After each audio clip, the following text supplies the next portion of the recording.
काय झालं तुम्ही इथं ठिय्या आंदोलन करत बसलाय आज पंचायत समिती समोर, काय मागण्या काय? तर आमच्या मागण्या आहेत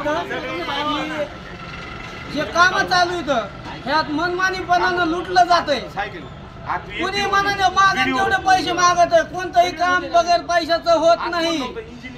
आणि कुणाकडून द्यायचे पैसे, कुणा घ्यायचे आणि कुणाला द्यायचे, जोर आम्ही व्हायला लागलो तर उगाच आम्हाला फाशी। आणि बीडीओ साहेबाला ही समस्या सांगायला गेलो, बीडीओ साहेब म्हणतो चिवते हो तुम्हाला कळत नाही का, मराठी कळत नाही का तुम्हाला, आणि आम्हाला हाकलून दिलं जात आहे पंचायत समितीतून। का आम्ही काय गुन्हा केलाय असा? आमचा अन्याय होतो, आमचा अन्याय झालाय। हा शिव्या देतात, स्वतः मोठे साहेब असून शिव्या देतात म्हणजे आम्हाला या सर्व गोष्टीतून मुक्तता पाहिजे। आम्हाला कुणाला 1 रुपया कुणी कोणत्याही ग्रामपंचायतने इथून पुढे द्यायचा नाही आणि आम्ही कुणाकडून घेणार बी नाही, समोर घेणार बी नाही। जसं शासनाच्या नियमाने काम चालू आहे तसं शासनाच्या नियमाने काम चाललं पाहिजे, एवढीच मागणी आहे आमची।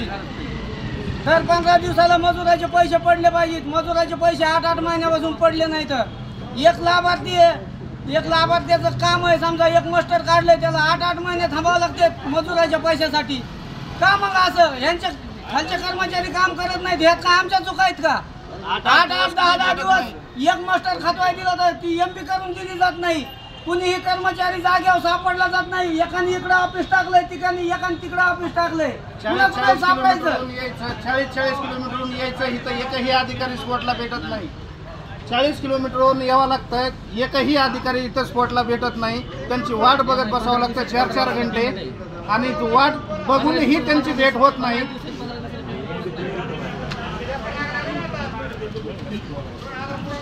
अजून काही मागण्या? बीडीओ साहेबांचं नेमकं म्हणणं काय होतं?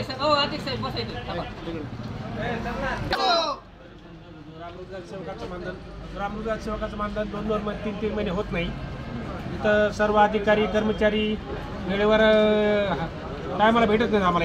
एमबी करायला जर आलो तर आपण गुरुवारी मस्त संपतं आणि मस्त घेऊन येतो एमबी करायला, तर इथं इंजिनियर सापडत नाही। त्याच्यानंतर बीडीओ साहेबाकडे गेलं तर तिथंही सुद्धा आम्हाला आरवाच्या भाषेमध्ये बोललं जाते। अशा प्रकारचं या ठिकाणी आम्ही त्या ठिकाणी सर्व ग्रामरोजगार सेवक आम्ही या ठिकाणी बसलो, आम्हाला मानधन बी भेटलेलं नाही। त्यामुळे आमची जी समस्या आहे की आम्हाला वेळेवर इथं आम्ही गावामध्ये गेल्यानंतर सार्वजनिक कामाचे आम्हाला फोटो काढावे लागतात 2 टायमाला। दुपारी आम्ही ज्यावेळेस इथे येतो तर आम्हाला सर्व कर्मचारी भेटत नाहीत, म्हणून आमची फसवणूक या ठिकाणी होत आहे। म्हणून आम्ही या ठिकाणी आंदोलनासाठी बसलो आहोत। बंद करा मनमानी कारभार, बंद करा, बंद करा, बंद करा मनमानी कारभार, बंद करा।